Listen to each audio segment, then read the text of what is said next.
Hello and welcome everyone to my review of set 75338 Ambush on Ferrix, which showcases the Preox Morlana Mobile TAC Pods, or MTPs. These were specifically shown in episode 3 of Andor Disney Plus TV series. This set was released on August 1st, 2022 for a retail price of $70, while the Andor TV show has just recently been released on September 21st with a 3-episode premiere. The release, and still to this day really, this set has gotten a lot of backlash from the LEGO Star Wars community. I was not very hot on this set when it was first revealed and released, and the 2-month delay on top of it being a new ship that has never been seen in Star Wars before, and the fact that it looks like a chubby Republic gunship. Look out for this coming up on the channel soon. And its $70 price tag is subjectively overpriced for a lot of consumers.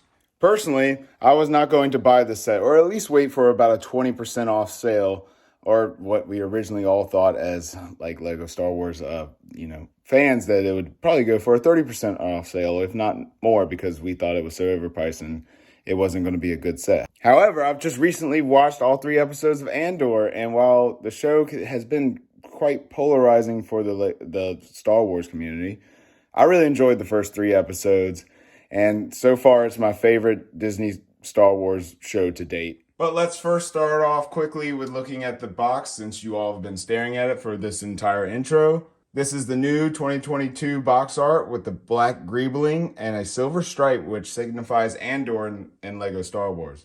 The box showcases the final moments of episode 3 with the MTPs ambushing on Ferrix, while Cassian and Luthen make their surprise getaway on their speeder bike.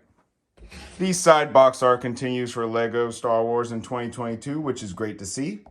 And on the back of the box, you can see the play features in the set, some of which aren't even displayed here. There's a lot going on in this set in terms of play features, and I'll point them out throughout the video. Moving on to the instructions, which are unfortunately the new normal for LEGO Star Wars. No longer do they match the front box art of the set. While I do not like this change, it's not a big deal in the grand scheme of things. And here's an image of the sticker sheet included in the set. In total, there is 11 stickers. The instructions are easy to follow, as always with LEGO, updated LEGO. And in the back of the instructions, you can see the entire 2022 Winter Wave.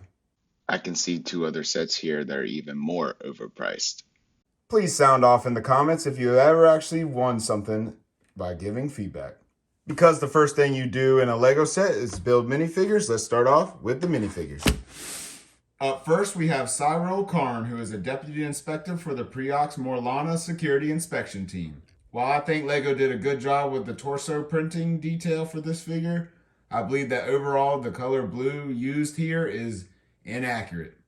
There's only one scene in the show that shows the suit in a more brighter blue, which is closer to the color that LEGO has chosen here, but later in the show we can see that the uniforms are much flat and darker blue.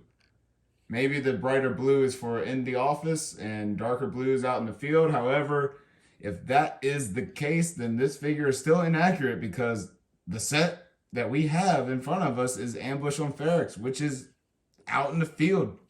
There is only a single printed face, because the second face would be seen behind the smaller hat element.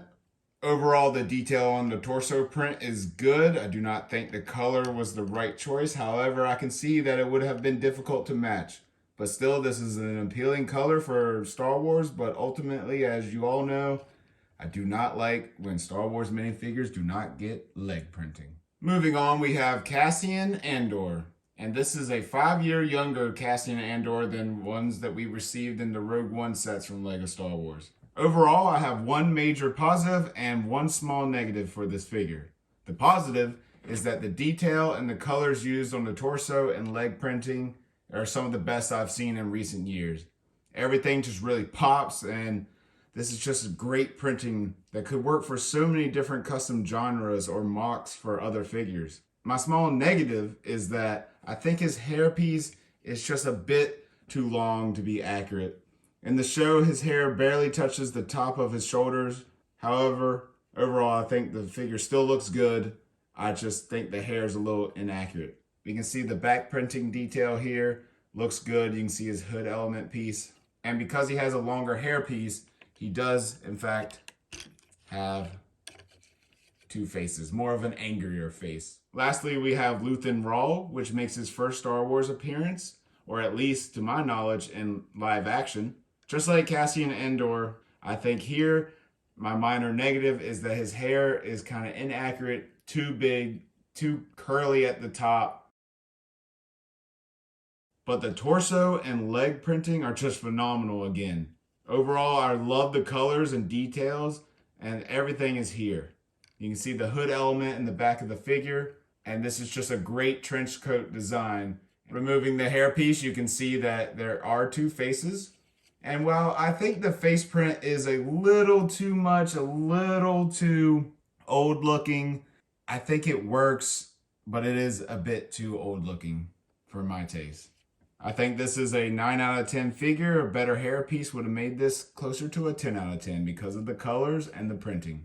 Before moving on to the ships and the speeder bike, I think that the $70 price tag is what I think a lot of people get hung up on. And what I think would have softened the blow here is the inclusion of one of these two figures. These being Bix Caleen.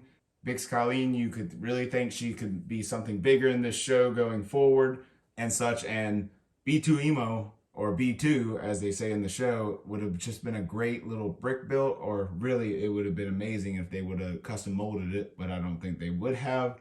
But a brick built one would have been a cool addition to the set. And there we have it, folks, the final set. Overall, I think you should give this set a chance. I know the $70 price point is quite high for a ship that we've never seen before and not fully utilized in the episode, but I think once you build this ship and have your hands on it, you'll be happy with your purchase. It's a very satisfying build and one of the most satisfying I've had in a long time because of how the panels and such come together. Also, it has to be the best designed Lego version of a Star Wars ship in quite a while. There's virtually no panel gaps, which add to the building satisfaction and the building techniques used to accomplish them.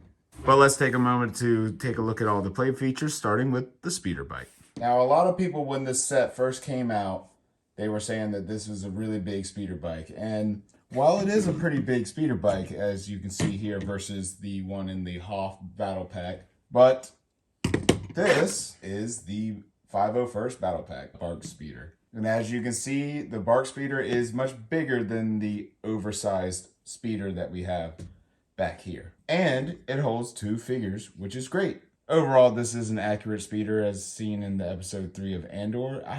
For some reason, I just don't like it. I can't put my finger on it. It doesn't balance well when you take off the two figures while removing the handlebars there. Once you put the two figures on, it balances properly. It's top heavy, so it wants the two figures. You just put one and it still balances front heavy. It needs both to balance properly, and that's just not a great design. Lastly, my problem with it is that although most of us adult collectors do not like stud shooters and such, a lot of people will give the Bark Speeder a lot of flack for having two stud shooters on it. I think that really, I do not buy sets for this side builds like this, and this is being a play feature for children, and the lack of a stud shooter or spring-loaded shooter is just taken away from some of the play features that kids could have with this set. You would never buy this set for this. So this is an added value and added play feature for children, and it's just sad that there's not really a play feature on it. Another problem with the speeder bike is that it's just so hard to get both the characters up there. It just wants to break. I'm not even going to try to put his hands in the handlebars because that just makes it exponentially more difficult. But you can see here, come on, Luthen. Once by the time you get Luthen down, Cassian starts picking up, and then you just try to put Cassian in, Luthen down, and then how did they both fall out? It's too tight, and people were thinking that it was oversized. It honestly needed to be maybe a bit bigger. Taking a closer look at the set and some of the play features up top, we have a spinning turret gun, which looks really good, and it can move up and down. And it kind of has to do one of the features I'll show you in a second. But what I really like about this is how they integrate the stud shooters, how they're side by side, so you can just kind of grab it like this and shoot off both at one time. Let's give that a little go. But interestingly enough, the set did not come with studs to shoot out of it. And these are all circular plates. And I guess you can just kind of use circular plates in the new stud shooters. That's a great thing to know. Here, as you can see, I'm loading a flat circular tile piece into the set. It fits, and that's what they have you shoot out. So can we still call them stud shooters? Interesting. Anyway, moving on. Some of the best parts about this set is that how it opens up, such that you can open up this whole panel right here and take a look at the interior, which is quite spacious. As we remove Cyro Karn, you can see it has a nice brown and orange interior, and we can see it even better by dropping these two panels, which has a lot of space. And you could, if they had more security guards available, which I don't know if they will ever come out with, you could put up to 5 in here. 4 or 2 on either side for a total of 4 in the main hole, and then 1 pilot. And you can see a lot of detail in the sticker elements here for the control panels and the other little side panels on the side. And a nice little fire extinguisher, which can be removed, of course, and a box, which the set does not have you put anything in. But again, the ship opens up so that you can see all the interior and the inner technique that's holding it together. But it's just so satisfying how it comes together and everything just kind of clicks perfectly together. We can drop the back, but there's really nothing to do back here. It's just a nice little feature to have it. Look at the engines and such. These are really cool how they come together, and they move up and down. So when the ship is landed, it's supposed to look like this. And when it is flying, it's supposed to look like this. But sometimes in Star Wars, we have to say, why did the wings need to move at all? That's just a weird thing. Sometimes when things land, it's just like, why did the wings need to move from this position to this position? Just why, Star Wars. But anyway, they do move. But however, take a listen to this. I don't know what's going on inside of here because I even took it apart once and made sure I didn't build it incorrectly, but that's just how they sound, and there's a little bit of friction going on, and I don't know what's happening there, but that's how it is. And we can see some sticker elements along the side. So on both sides of the wings, they actually have these two similar sticker elements on both sides, which is nice to see. And again, this thing can spin 360. Back engines look good. Back flap drops. The side flap drops. You can open it from the top, whatever you want to do. You can pull these little guys off and see how this is built. Just kind of sticks in like that. Perfect. It's just a really cool set that just works really well, and it's very sturdy and very heavy. One of my major complaints, though, is that not that the ship needed landing gear, because as you can see here, it kind of sets up off the ground just enough to make it look good and not just flat on the ground. But the lack of landing gear, or the lack of doing something down here on the bottom, which just leave these two Technic beams exposed. And the issue with that is that they're pretty sharp on the edges, and kids could maybe get injured during play with this, but really, if you go to put it on a surface and slide it, it's going to catch and scratch up softer, hard tables, softer woods and such.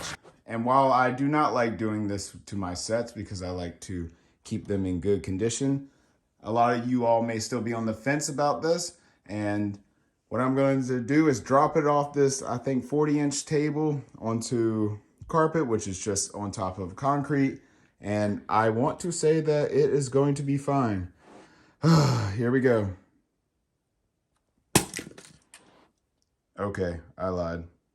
Okay, so the drop test did not go as planned, but about 30 seconds later, it's back together, and really just what popped off was kind of these panels that are just kind of held on by a couple clips here and there. And otherwise, it was solid. It was a nice smack.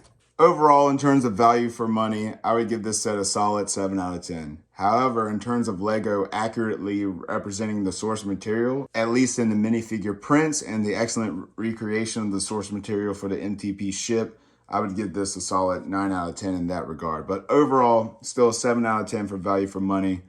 And that's just where it's going to land. I really do think you all should give this ship and this set a chance. It's a really nice build once it's all said and done, and really sturdy. And it doesn't look as weird as it does on the box. it fits in with everything else. It will look good on your shelves with the rest of your Lego Star Wars stuff. With that being said, thanks for everyone who's sticking around to this point of the video. Please remember to like and subscribe and check out the end screen now for some more awesome Lego videos. Thanks, guys.